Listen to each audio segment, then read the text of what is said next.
Ciclo de ópera con Jaime Bello León en Chirle Radio.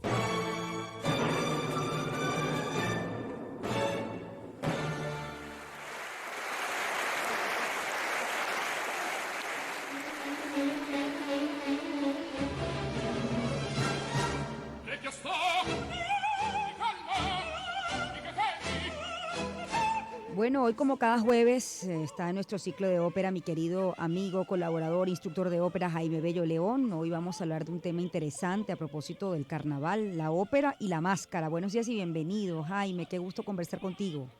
Igualmente, mi querida Shirley, ¿cómo estás? Bueno, aquí estamos. Interesante el tema que me has traído hoy, la ópera y la máscara, ¿no? Y aquí, bueno, justo estaba pensando en Verdi, ¿no? ¿Qué no ha tocado Verdi, no? Sí, Incluso también ha tocado este tipo de temas. absolutamente. Para la ópera, la máscara es una parte integral de sí misma. La ópera es una representación, es una ficción que simula cosas que el ser humano trata de resolver a través de la representación. El hombre acude a la máscara desde la más remota memoria que se tiene, precisamente para jugar con sí mismo y para entenderse. Por lo tanto, la ópera, un género que nace para comprender las pasiones humanas y para expresarlas, no puede dejar la máscara de lado. Entonces, Verdi acudió a la máscara y al carnaval en muchas ocasiones.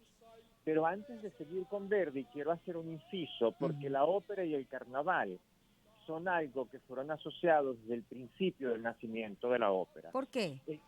¿Por qué? Porque el carnaval era el espacio que se permitía en la sociedad occidental para que el hombre tuviera mayor contacto con aquello con lo que normalmente no tiene contacto. Es decir, era una válvula de escape. Era una válvula de escape que la misma iglesia lo permitía. El carnaval duraba mucho tiempo en el siglo XVII, cuando nace la ópera, y se permitía que aquello que estaba prohibido normalmente se permitía hacer en carnaval. La música sacra ocupaba todo el espacio del año de la liturgia y de la vida de los católicos y de los cristianos, pero en el carnaval se permitía la otra música, la música que pudiéramos llamar de tradición pagana o la música que está acudiendo a otras cosas que no es lo religioso. De allí se mete el carnaval.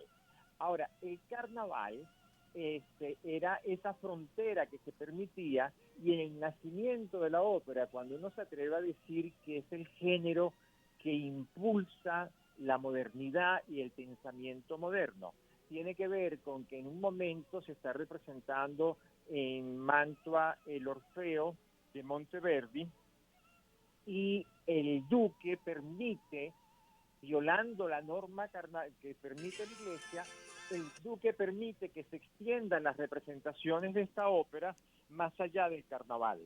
Entonces, ese atrevimiento del duque es muy significativo, simbólicamente hablando, en el ámbito del desarrollo del pensamiento moderno, porque fue más allá de lo que estaba permitido. Entonces, es una clave que es interesante pensarla. Estamos escuchando de fondo un dueto maravilloso de la ópera Un ballo in máscara, un baile de máscara de Giuseppe Verdi, donde cantan la soprano Leontyne Price y el tenor Luciano Pavarotti, en la celebración del centenario del Teatro Metropolitano de Nueva York en 1981, en una gala que se sigue vendiendo y que se sigue buscando, porque ahí participaron los más importantes artistas del momento. Y justo para el cierre de la gala, el director escoge a este par de cantantes para terminar esta noche de gloria, y acuden a la máscara, y lo cual me parece simbólicamente muy adecuado, y una muy potente Leontyne Price, que ya estaba en edad avanzada, tenía en ese momento para ser cantante y estar activa 60 años, y un Luciano Pavarotti que estaba en su mejor momento. Y salen ambos con máscaras. No, en No. este caso no, porque no era representación escénica lo que estaban haciendo, a pesar de que había atrás una escenografía, pero creo que no tenía ni siquiera que ver la escenografía con un balo y máscara, porque claro, estaban mostrando las mejores escenografías que había construido el teatro en los últimos años.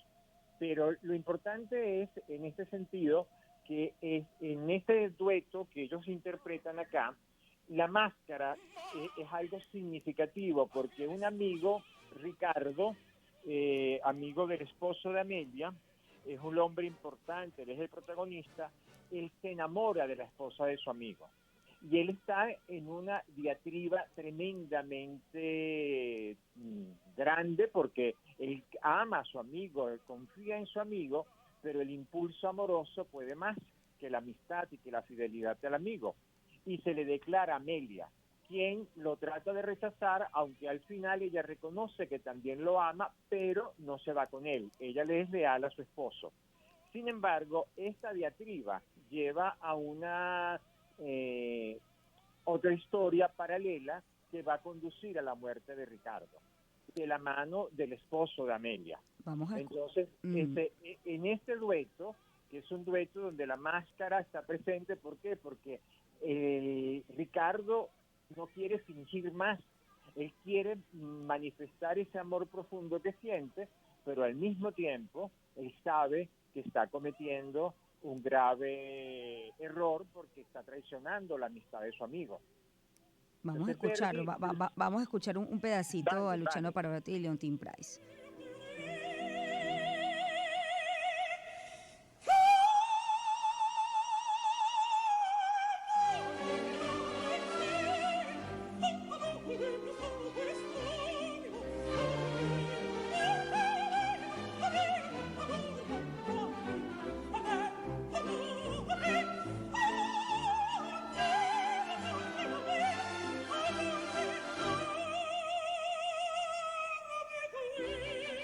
Qué maravillosa voz la de Leontyne Price.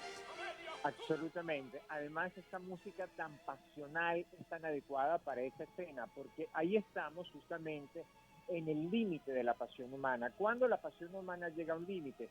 Cuando uno se encuentra en en esta bifurcación en la que tiene que elegir entre la amistad y la lealtad al amigo, o la pasión amorosa que uno quiere contener pero que no logra contener.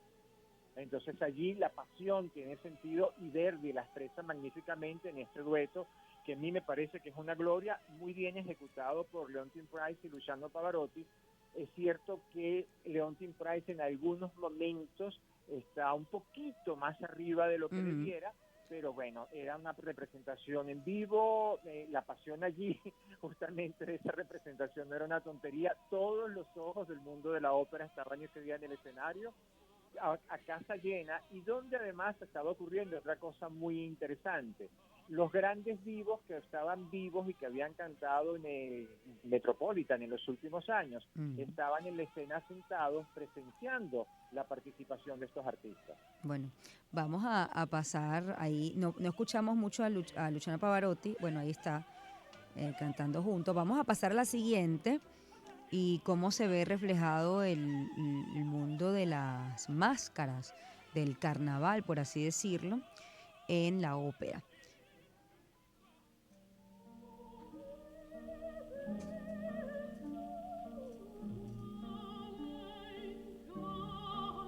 Oh, me bello cual encanto.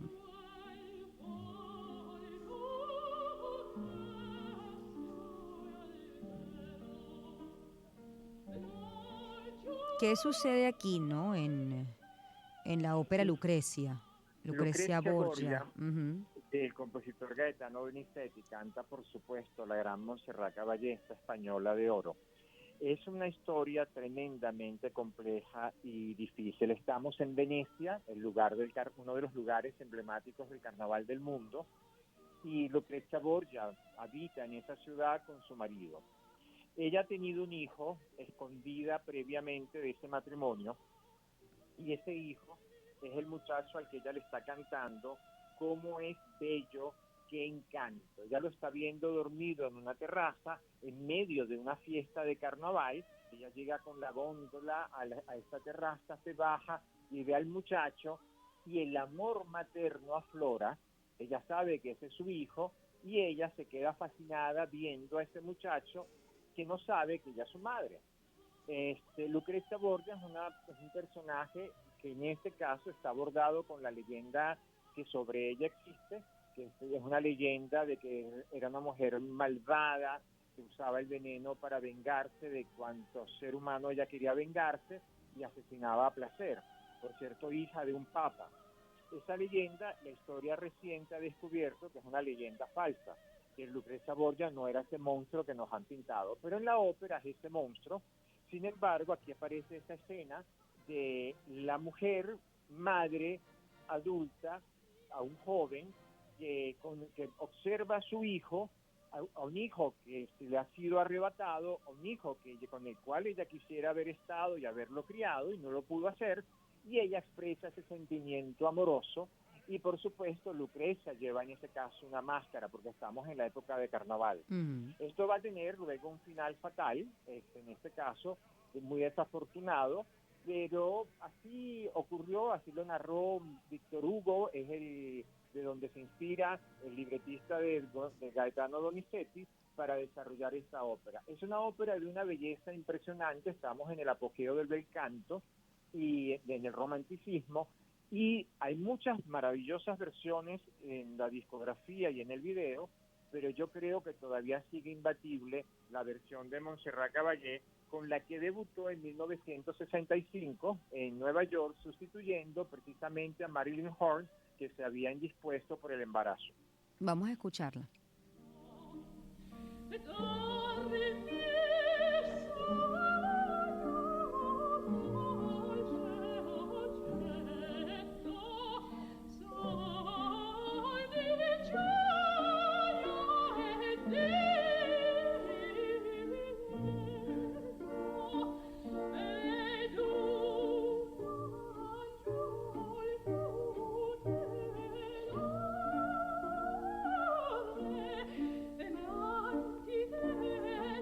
Maravillosa Montserrat Caballé. Pasamos a la siguiente, La Traviata, y te hago una pregunta mientras ponen justo la otra propuesta, ¿no? La máscara en la ópera era utilizada como, a ver, un recurso propiamente de la composición de esa ópera o para reflejar incluso o esconder en lo que es, digamos, la narrativa. Bueno, estas cosas que en la ópera siempre, como tú bien dices, fue vanguardista, ¿no? De alguna manera quería reflejar esas máscaras que estaban en la sociedad y bueno, y confrontar a la sociedad, ¿no? También. Entonces me pregunto si en este ciclo como tal, en esta propuesta, estamos hablando de la máscara específicamente marcada en el carnaval o en sí mismo la ópera siempre trabajó con, bueno, con esa idea de las máscaras que hay en una sociedad, ¿no? Y que están allí expuestas en el escenario. Fíjate, la pregunta tuya es muy oportuna justo para hablar de La Traviata. La Traviata, Verdi pretendió que esa ópera fuera una de sus más feroces críticas a la sociedad de su momento. Y él procuró que el montaje de su primera producción de la ópera fuera contemporáneo, es decir, que lo que uno estuviera viendo en escena, en el teatro, fuera un reflejo de la sociedad. Aquí la máscara, él la estaba tratando de sacar del escenario para confrontar a la gente con el espejo de sí misma. Verdi estaba pasando por una circunstancia tremendamente compleja. En París se estaba hablando de la historia de la Dama de las Camelias, que fue una historia real que la vivió la sociedad parisina, y Verdi estaba viviendo con su mujer una historia parecida. Él está enamorado de una famosísima soprano con la que vive en concubinato porque ella no se ha logrado divorciar. El hombre con el que ella estaba casada le pedía mucho dinero que al final Verdi lo termina otorgando. Pero esta señora era rechazada en la sociedad. Y ellas estaban viviendo en las afueras de París. Verdi viajaba por todo el mundo donde estaba, tenía que ir a producir sus óperas, y cuando llegaba a París escucha esta historia de la Dama de las Camelias, que es una historia que se lleva a la escena a la escena teatral y Verdi la conoce, pero él ve en esa escena, en esa ópera, un poco lo que le está pasando a él en su vida más íntima. Ese rechazo del que es víctima la mujer que él ama, a él le resulta insoportable. Él se apasiona con esta historia y va a componer esta obra magistral que además se va a contener una escena del carnaval, que no la vamos a ver propiamente, pero la vamos a escuchar. Cuando Violeta está ya muy enferma, en el último acto, alejada de la vida que ella estaba acostumbrada a llevar, abren la ventana y se siente que está pasando una comparsa de carnaval por las calles de París, y allí se siente el ruido que produce el carnaval, y ahí estamos asistiendo a ese mundo externo y al mundo interno. El mundo interno de Violeta, que se va a dar cuenta dentro de muy poco que ya su vida no va a seguir siendo posible por la enfermedad. En este dueto, París y Cara, París o Querida, es el dueto de Violeta y Alfredo, donde se reencuentran después de haber estado separados, justamente en este contexto que he narrado, de ella dándose cuenta que ya está muy enferma, y por un momento ella siente que va a volver a ser la de antes, y que la enfermedad va a ser vencida y que ella va a poder superarla.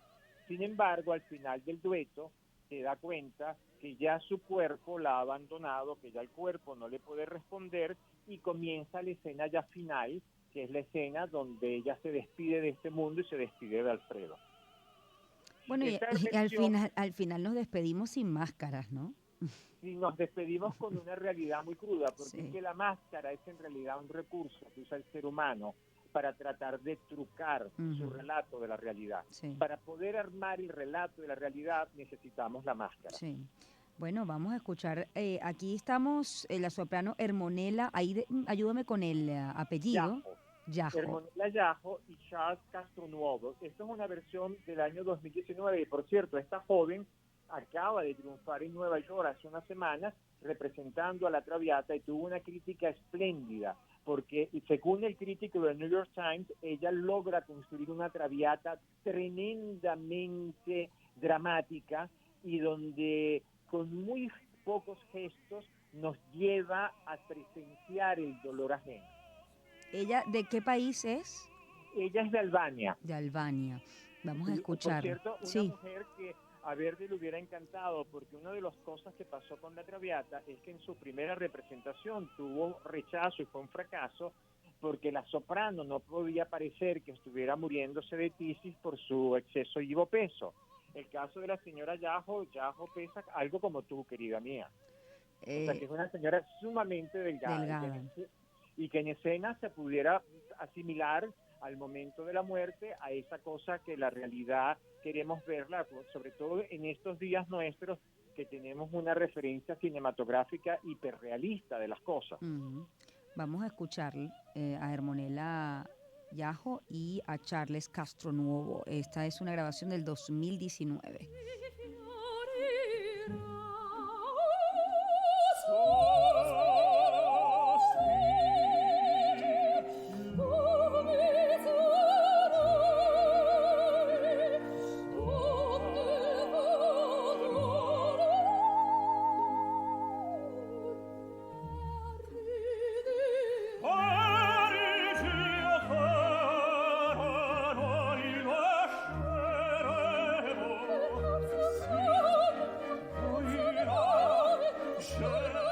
Bueno, maravilloso el ciclo de hoy. No sé si ya tienes pensado el tema de la próxima semana o lo vamos conversando. Es una sorpresa, querida mía. Una sorpresa. Bueno, vamos a dejar la incertidumbre en nuestra audiencia, ¿te parece? Me parece maravilloso, te agradezco mucho. Vamos a usar unas máscaras hoy para que no revelar lo que vamos a decir la semana que viene. Vamos a hacerlo. Te mando un abrazo, Jaime Bello León, instructor de ópera. Maravilloso el ciclo, como siempre, la ópera y la máscara.